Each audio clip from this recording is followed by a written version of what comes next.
조갑제 TV 시청자 여러분 안녕하십니까? 2022년 1월 25일 오후 1시입니다. 이재명 더불어민주당 대선 후보가 지난 22일 서울 석촌 호수를 돌면서 시민들과 만나서 대화를 하는 과정에서 이런 이야기를 했습니다. 가혹하게 먼지를 털어도 만들지 않았는데 제가 지면 없는 죄도 만들어 감옥에 갈 것 같다. 검찰 공화국이 열린다. 가혹하게 먼지를 털어도 죄를 만들지 않았는데 제가 선거에서 지면은 없는 죄도 만들어 감옥에 갈 것 같다라는 취지입니다. 제가 만약 요만큼이라도 흠잡을 때가 있었으면은 없는 것도 만들었던 사람들이 뻥튀기해 만들어 제가 옛날에 가루가 됐을 것이다. 저 그렇게 무서운 사람, 나쁜 사람이 아닙니다. 라고 이야기를 했습니다. 어떻게 생각하십니까? 그런데 이 말이 화제가 되니까 아니다 다를까 이재명 후보가 말을 또 바꿉니다. 어제 YTN과의 인터뷰에서 자신의 감옥형 발언에 대해서 제 이야기는 전혀 아니었다. 검찰 공화국이 다시 열리지 않을까 하는 우려를 그렇게 표현했던 것이라고 설명을 했습니다. 그러니까 내가 감옥에 간다는 말이 아니고 검찰 공화국이 열리면은 일반인들을 다 무고한 사람까지 다 죄를 만들어서 감옥에 갈 것 같다. 그런 취지였다는 겁니다. 여러분 이게 맞습니까? 한번 다시 문제 발언을 읽어보겠습니다. 가혹하게 먼지를 털어도 만들지 않았는데 제가 지면 없는 죄도 만들어 감옥에 갈 것 같다. 검찰 공화국이 열린다. 감옥에 갈 것 같다. 누가? 제가입니다. 제가 주어예요. 제가 감옥에 갈 것 같다. 그런데 이재명은 제가 아니고 일반인들이 감옥에 갈 것 같다. 윤석열이 대통령이 되면은 이런 뜻으로 이야기했다는 겁니다. 이 사람 국어 실력이 도대체 어떻게 되는 겁니까? 그런데 이렇게 뻔뻔하게 눈 한 번 깜짝 안 하고 이렇게 말을 180도로 바꾸는 사람이 대통령이 되겠다고 합니다. 여기 대해서 아주 점잖게 논평한 걸 하나 제가 소개를 해드리겠습니다. 김재원 국민의힘 최고위원은 오늘 MBC 라디오 김종배의 시선 집중에 나와가지고 이 후보 감옥 발언을 어떻게 받아들이느냐는 질문을 받고 이렇게 이야기했어요. 자기가 선거에 떨어지면은 없는 죄도 뒤집어 씌워서 교도소 감옥에 갈 것 같다. 이 이야기이지 않느냐. 대장동 사건으로 여러 가지 문제가 있고 그 외에도 조폭 관련설 또 변호사비 대납했다는 이야기부터 나와 있는 것만 해도 한정이 없다. 그런데 검찰이 수사하지 않으니 선거에서 떨어지면은 수사가 되고 내가 교도소 갈 것 같다는 건데 우리 당은 도둑이 제발 저린다고 이야기했다. 저는 형사처벌을 여러 번 받으신 이 후보의 합리적, 경험적 공포감이라고 생각한다. 이게 핵심이네요. 그렇게 생각하는 것은 합리적이다. 그리고 경험적이다. 왜냐 전과사범 하는 동안에 검찰 수사를 여러 번 받았으니까 자기가 감옥에 갈 것이라고 생각하는 것은 아주 그 경험에서 우러나온 정확성이 높은 이야기다. 이런 이야기입니다. 그런데 지금 감옥에 갈까요? 안 갈까요? 감옥에 갈까요? 안 갈까요? 그거 가지고 한번 내기하면 재밌겠습니다. 요사이는 그런데 이 내기가 성립이 안 됩니다. 왜냐하면 휴대전화로 구글 검색을 하면은 다 내기 건 게 한 1분, 2분 뒤에 판정이 나는데 옛날 이 스마트폰 안 나올 때는 내기를 참 많이 했습니다.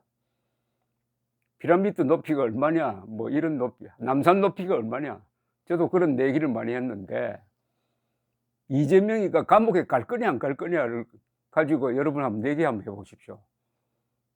어떨까요? 저는 감옥에 가는 쪽으로 걸겠습니다. 첫째, 이재명 후보가 낙선이 된다면은 지금 검찰, 대장동 검찰 수사팀은 어떻게 될까요?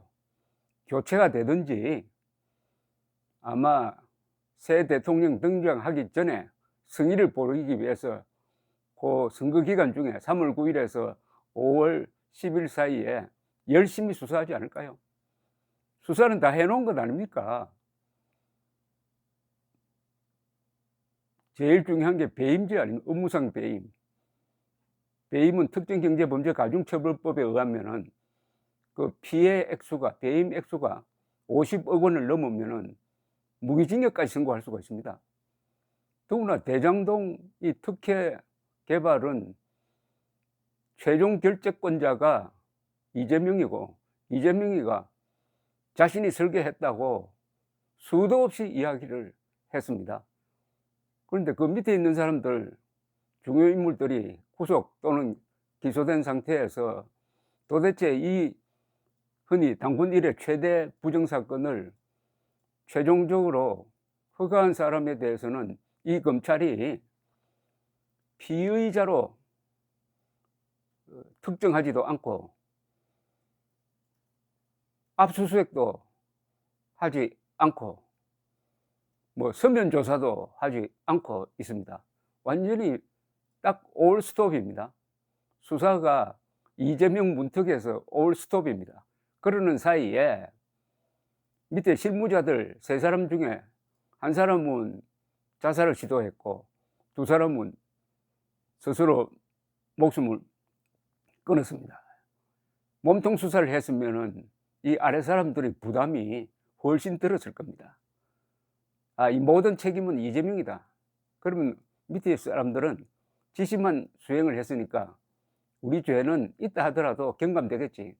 이렇게 해서 극단적 선택 안 했을 거예요.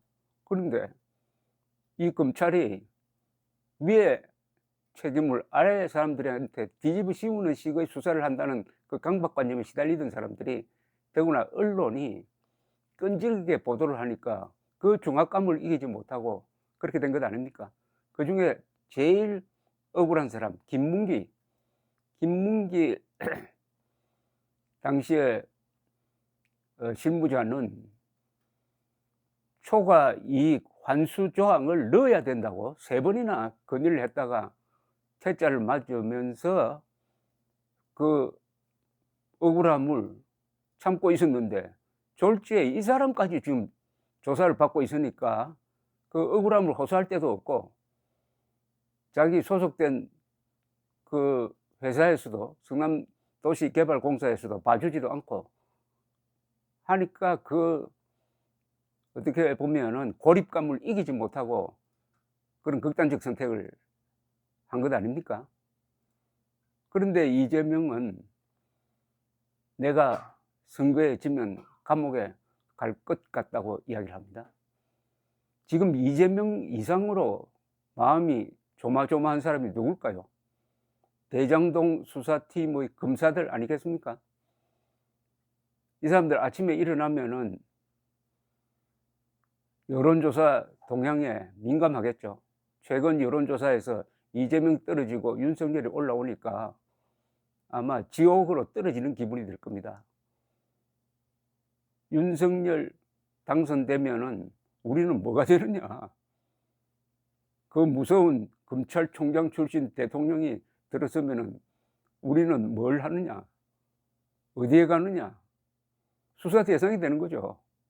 그게 직권남용이 될지 직무유기가 될지 모르겠는데 충분히 감옥에 보낼 수 있는 법리를 만들어낼 수가 있습니다. 법률 기술자들에게 맡겨버리면.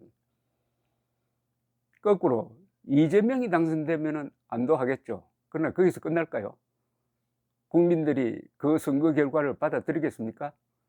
당신들 때문에 대통령이 되어서는 안 될 사람이 대통령이 되었다는 그 지탄이 오히려 더 오래가고 치명적일 것입니다. 말 바꾸기 대장 이재명, 내일은 또 무슨 말을 바꿀지 궁금합니다. 감사합니다.